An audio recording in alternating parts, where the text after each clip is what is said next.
എൻ്റെ പേര് ഐശ്വര്യ. ഞാൻ 2019 പാസ് ഔട്ടാണ്. ബിടെക് കഴിഞ്ഞിട്ട് ജോബിന് കയറി. പക്ഷേ കൊറോണ ഇഷ്യൂ കാരണം ബാങ്കിങ്ങിലോട്ട് അങ്ങനെയാണ് തിരിഞ്ഞത്. ക്യൂബിറ്റിൽ വന്ന് ജോയിൻ ചെയ്തു. പക്ഷേ ഒരു അൺസർട്ടൈനിറ്റി ഉണ്ടായിരുന്നു. ഞാൻ ബിടെക് പഠിക്കുന്ന സമയത്ത് ലാസ്റ്റ് ഒരു 6 മാസം കൊണ്ട് ഒരു 10-12 പേപ്പർ ക്ലിയർ ചെയ്തൊരു വിശ്വാസത്തിലാണ് ഇതും കിട്ടും എന്നുള്ളൊരു ഇതിലാണ് കയറിയത്. പക്ഷേ 2020 മാരേജ് ചെയ്തു. അത് കഴിഞ്ഞിട്ട് എല്ലാം കൂടിയും കുറച്ച് ബുദ്ധിമുട്ടുണ്ടായിരുന്നു. ഓരോ വർഷം എക്സാം എഴുതും, ക്ലിയർ ആവത്തില്ല. പിന്നെ രുഗേഷ് സാറിൻ്റെ വക കുറച്ച് എന്തെങ്കിലും മോട്ടിവേഷൻ കിട്ടും, പിന്നെയും എക്സാം എഴുതും, പിന്നെയും കിട്ടത്തില്ല.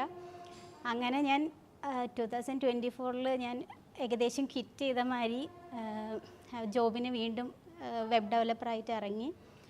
എന്തുകൊണ്ടോ അറിയത്തില്ല, ഈ വർഷം എനിക്ക് 3 എക്സാം ക്ലിയർ ചെയ്യാൻ പറ്റി. RRB SOIT, SB SOIT, PNB SOIT എല്ലാം ഈ വർഷമാണ് ഞാൻ ക്ലിയർ ചെയ്തത്. ഇതുവരെ പല എക്സാംസ് ഇങ്ങനെ പോയി.